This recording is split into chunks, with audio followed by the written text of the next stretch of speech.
Hello mga guys. Wait lang.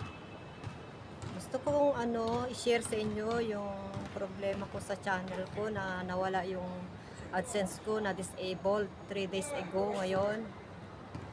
Bale holiday ko ngayon kaya may time ako magsalita ngayon dito sa labas kasi nahiya naman ako magsalita sa bahay ng amo kasi baka marinig dun sa CCTV. Kaya dito ko na lang i-share sa inyo bago ako umalis. Ilang beses na ako nag-search, nanood ng YouTube tutorial. Tapos, gusto ko naman i-share sa inyo yung karanasan ko sa ah, paghingi ng help sa YouTube.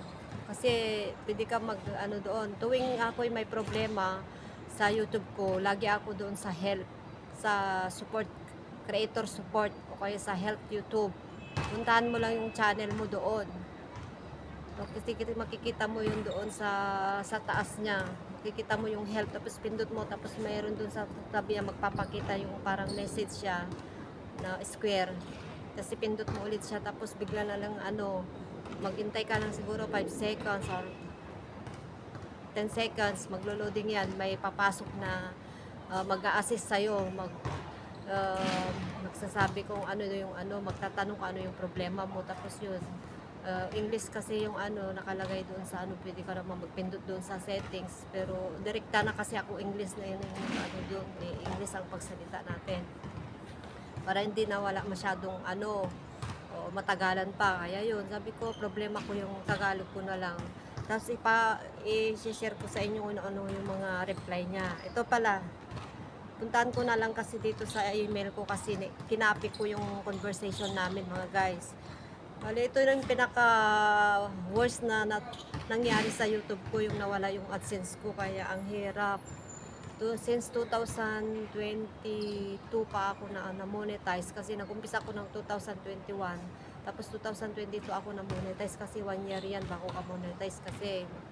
Tapos yan, 23, 24, 25, 3 years na ang aking channel, kaya ito, na-disabled siya dahil sa, di ko alam, ang dami kong iniisip ko ano yung mga dahilan. Invalid traffic siya, invalid traffic activity sabi niya, kaya na-disable. Ito yung conversation namin. Bali pangalawa na itong pinag-contact ko sa kanila that day na na-receive ko yung email na na-disable yung AdSense ko. Nagtanong-tanong din ako doon bakit na-disable, tapos binigyan niya ako ng appeal form. Ayun, tapos alam mo, binigyan niya ako. Ang tuwa-tuwa ko naman kasi may pag-asa pa, sabi ko. Yun ang i-fill out ko. Tapos, hindi nung na-fill out ko siya, sarili kong mga uh, sagot, reason. Mga konti-konti lang kasi yung paglagay ko ng mga reason ko doon. Bale, nanood din ako sa YouTube tutorial pero hindi ko lahat kinapi kasi baka ma-copyright na naman ako ganun. Ngayon, sabi pala nung isang YouTuber, kaya hindi niya patatanggap, hindi niya matanggap yung submit ko sa appeal. Nag-error siya, yung kulay red siya sa publisher code ko. Tinignan ko naman, tama naman, ilang ulit ko beses na binasa yung publisher code number ko. Tinignan ko sa YouTube channel ko, sa settings, uh, settings, manage settings ko sa Google AdSense. Tama naman yung number ko. Wala naman, isa-isa ko yan. Binilang ko kung ilang number. Tapos, sabi ng pinapanood ko habang ako'y naggagawa, i-copy paste mo lang yung kung kailan sila nag-message ngayon, nag-message sila sa akin itong sa publish code number, sabi niya. I-copy paste mo lang daw. Kinopy paste ko naman, kinuha ko yung isang cellphone ko kasi may error naman ako YouTube channel doon na nakalagin. Kaya yun, kinopy ko siya habang kinopy ko muna siya dito sa cellphone ko na ginagamit ko na nagsasupporting. Sabi ko, wait lang kasi edi nagbaybay na yung yung creator support. Edi sabi ko, okay na, wala nang problema. Sabi niya, okay na. Sabi ko, pasalamat ako. Alam mo, tapos bakit ayaw mag-send? Ayaw mag-send ng error pa rin yung publisher code niya. Tapos edi Maghapon yan, hindi ako nakagalaw sa trabaho ko. Konti-konti lang yung trabaho ko. Buti wala yung amo ko, guys. Ang ginawa ko, hindi na rin ako makakain. Nagsubo-subo lang ako, pero hawak ko pa lang yung cellphone. Sobrang stress ko yan sa Google ko talaga. Kung paano ko ibalik. Tapos, edi, hanggang gabi na yan. Nanood na naman ako ng tutorial, guys. Ayun, tapos, ang haba, marami kasi silang hindi ko kasi sinundan lahat. Ito yung ikakopy nyo, pero wag yung i-copy paste, i-type nyo lang. Kasi kailangan ng 1,000 characters yung mga letters niya.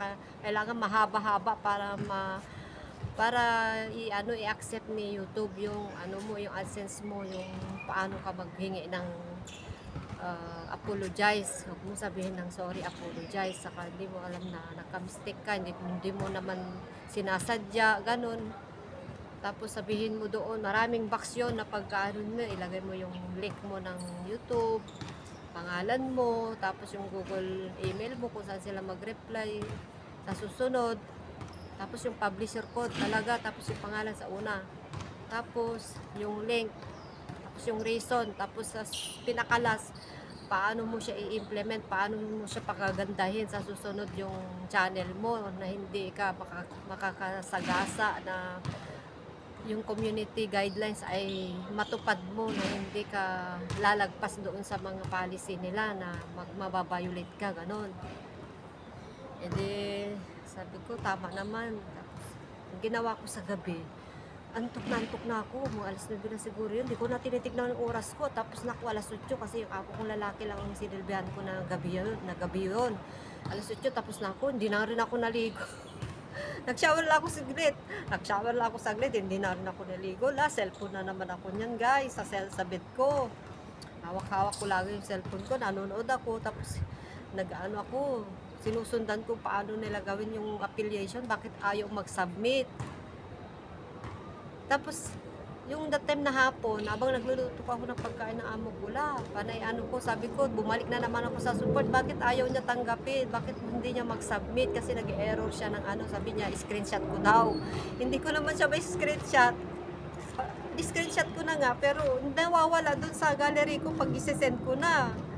So, pinabayaan ko, nag-close na naman yung chat namin, iba na.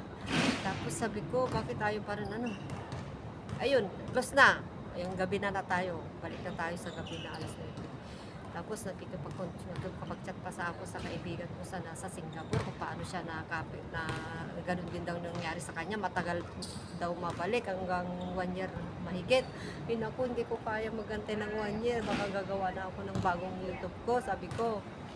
Hindi, sabi ko, nanghinayang naman ako na madelete tong yung YouTube ko, matagal na to, saka marami na rin ako na-upload, tapos mag-umpisa ka na naman ng YouTube, tapos mag-upload ka na naman ng panibago, tapos sabi ko, hindi pwede, kailangan ma-resolve ko to, mga guys, kailangan ma-resolve ko. Sabi ko, i-try ko nga ulit, gumawa ako ulit ng nag-search na naman ako ng YouTube tutorial tungkol sa appeal, sa pagpa-file ng appeal. Ayun, sabi niya, gawin nyo to, i-copy mo to lang. Nag-umpisa ko. Tapos, pag pindot ko sa aking punta ka pa lang sa name ng bank niya, name ng blank niya. Ang lumalabas kasi sa sa typing niya sa baba, 'di ba may lumalabas na pangalan mo na agad doon kung mag-type ka na agad mga fill up. Pwede mo siyang i-copy. Ang lumalabas kasi, guys, pangalan ng anak ko. Hindi ko maalala na pangalan niya pala yung sa AdSense. Siya yung tagatanggap ng revenue. Dati yung pamangkin ko kasi. Kaya ako ngayon, maraming lesson sa akin din ngayon. Matututo ka talaga sa mistake mo. Madadagdagan yung kaalaman mo dahil sa mistake mo, maganda rin. Kaso nakaka-stress, mga guys. Di pangalan niyang nakalagay na doon, kinapi ko lang siya, try ko lang. Sabi ko, bakit hindi yung pangalan ko? Kasi sa akin naman tong YouTube ko, yung pala, separate yung pangalan ng AdSense. Saka ngayon ko lang ma-realize na yung YouTube mo sa pangalan mo sa AdSense, saka pangalan mo sa YouTube, separate talaga yan. Kung ano yung nilagay mo sa AdSense, yun ang sundin mo pangalan. Yung pangalan ng anak ko, yung AdSense ko kasi nagpalit na kasi ako ng AdSense pag nakapangalan sa publisher ko yung anak ko na eh. Kasi dati yung pamangkin ko kasi siya yung tumanggap ng ano ko, ng pin ko sa Pilipinas nang nasa Saudi ako. Ngayon nasa Hong Kong na ako, nagpalit na ako sa anak ko na ngayon. Pero yung pangalan ng YouTube ko, ako. Kaya ang hirap kasi yung hiwalay na pangalan na pinag-connect mo siya. Hindi naman ako pwede kasi lagi ako dito sa abroad, kaya hindi ako pwedeng magtanggap dito kasi wala pa akong bank ngayon. Hindi ako nag-open kasi ng sarili kong bank kahit nag-open ako sa bank sa Pilipinas, hindi ko naman kinargahan, tapos wala din, hindi ko rin makukuha. Kaya gusto ko talaga doon naka-address yung bank na AdSense ko. Eh di ganito, tarinay ko talaga kinopya lahat. Yung ano, ang haba-haba, ang daming blank, ang habing blank, ang haba-haba, kinopya ko lahat, tinay ko lahat. Kahit naantok na ako, sige pa rin. Eh, kailangan makatulog na ako dapat ng alas 10. Tinignan ko yung oras, alas 10 na pala. Naku, lumagpas na ako sa alas 10. Sabi ko, kailangan tapusin ko na to kasi pagod na rin ako. Parang napagod din yung isip ko maghapon. Saka, ewan, antukin din ako kahit na may problema ako. Gusto ko rin talaga itulog na kasi mula nung umaga pa yun natanggap ko na email na yun eh. Hanggang maghapon, hanggang alas 10 na. Eh, kinupya ko. Tapos sinabmit mga guys. Ayun, nag-submit siya. Tapos nag-successful siya. Sabi niya, ewan ko, ito yung ano niya. Nag-successful siya agad. Sabi niya, magantay daw ako ng ano, i-review pa daw nila ng 72 hours. Kaya kinumpute ko yung 72 hours, 3 days. Ayun, 3 days nga, 3 days. Pero panay balik ko sa YT Studio ko, kung paano, gumagana pa rin yung ano ko. Pero yung ano na, dollar na hindi na talaga. Ayun, tumataas yung views ko, tumataas naman yung subscriber ko, pero yung nawala na yung dollar sign ko, hindi na ako yung monetization ko, wala na talaga yung subscriber ko sa baba sa YT Studio, pero nakikita ko sa taas na umaakyat yung ano, nag-a-add siya ng ano, ng subscriber ko, pero sa monetization ko sa analytics, wala na. Imbis na maglagay ako ng ads, wala na akong pipindutin na dollar sign. Kaya tuwing mag-upload ako, ayun, nabimbis ko yung maglagay ng ads. Sabi ko, naninibago ako, bakit wala pa yung ads ko? Sige lang, tiyagaan ko lang muna. Kasi sabi nila dun sa tutorial, upload ka, wag kang daw mawala ng pag-asa. Upload ka lang ng upload. Tapos, yun, nag-live pa rin ako. Bakit nag-live? Nag-live ako. Gumagana pa rin. Kaya yun, sabi ko, gumagana naman itong live ko, kaya ipagpatuloy ko. Parang nawalan ako ng pag-asa na ituloy sana, kaso lang doon ako nagdedepende na pwede pa siguro kasi pwede naman mag-live, pwede pa akong mag-live. Kaya nagla-live ako, 3 beses na ako nag-live. Maga, tanghali, hanggang hapon, gabi. Tapos panay-upload ko na, ang haba na yung upload ko kasi ang mali ko doon guys, ang alam ko, bumagsak yung watch hour ko, tapos ang laki ng views ko. Saka yung pagpipili ko ng sarili kong videos sa isang wifi lang. Kahit na 3 pa yung cellphone mo, basta gumamit ka ng isang wifi. Totoo pala yun, hindi ako naniniwala kasi noon. Kasi matagal ko na rin itong ginagawa dati sa Saudi. Tapos, hindi naman diretso. Pero, yun. Tapos nagamit din ako ng VPN. Tapos din ako, lutan, exchange, gano'n. Yun. Marami kong mistake din. Pero dati na ako nakikipag-exchange watch. Kaso lang, hindi ko natatanggal yung nare-remove yung, kasi pag mag-save ka ng watch later mo, mapapasabay yung link na ginawa ng admin. Mapapasabay kasi yung videos ko doon. Tapos pag ni-play ko na, pinabayaan ko na, nag-play na agad kasi nagmamadali na ako. Hindi na ako nagre-remove, parang tinamad na ako. Saka parang kampante rin ako na okay lang kasi wala naman pa ako nare-receive na na ganun, invalid traffic eh. That time na naka-receive ako ng na-close na yung disabled ko, naka-receive din ako ng mga invalid click na 2 times.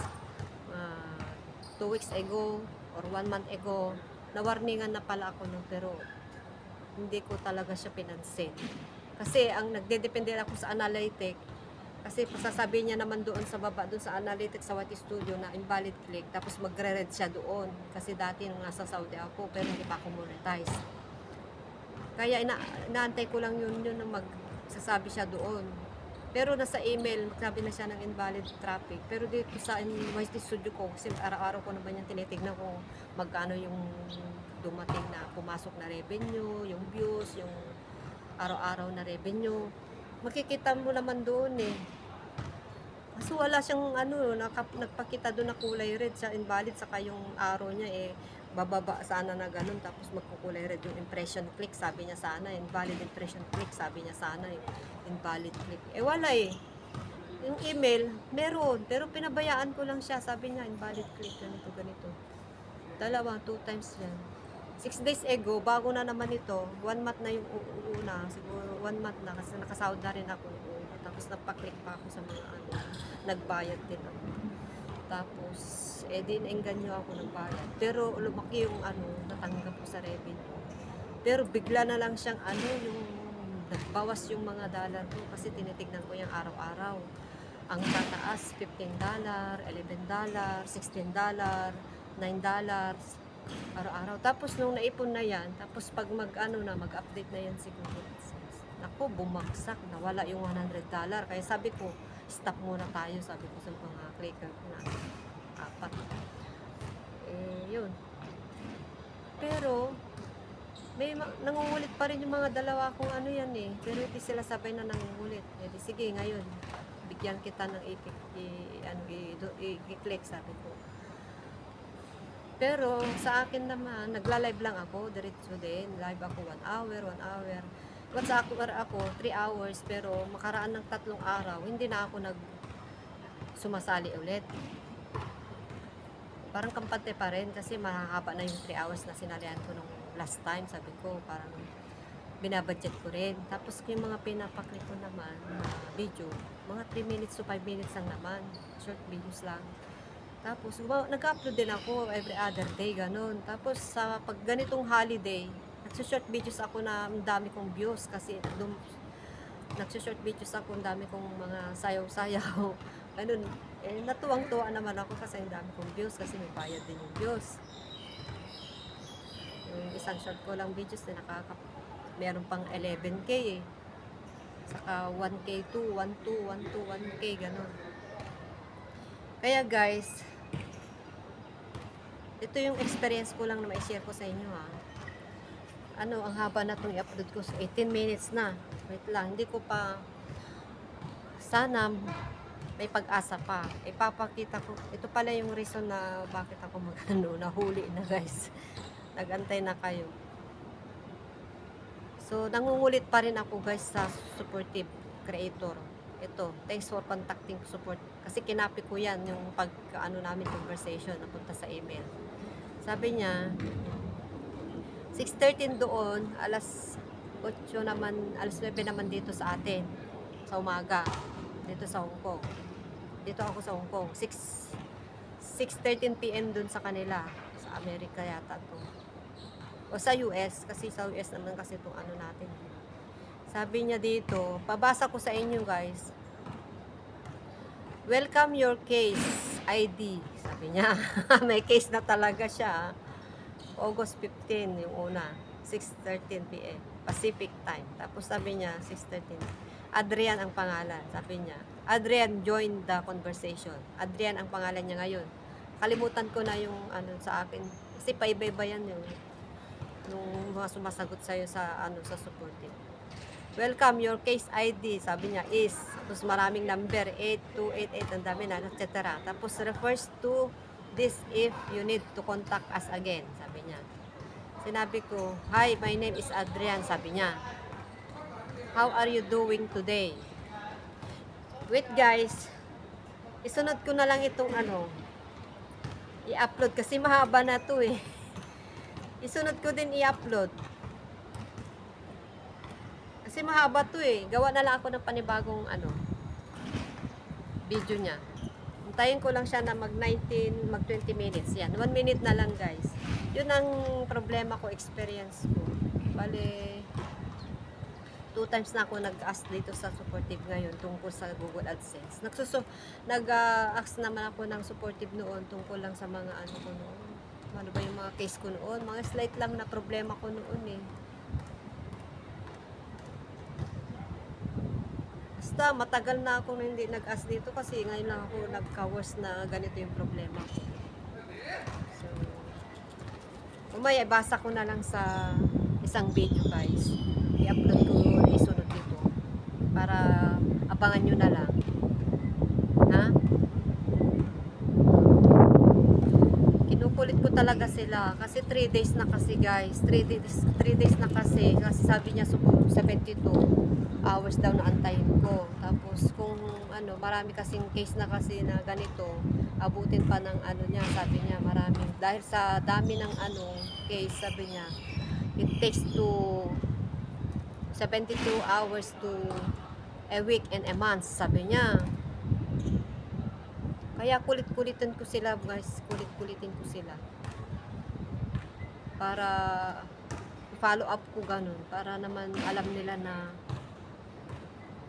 talagang desidido ako na gusto mabalik yung AdSense ko.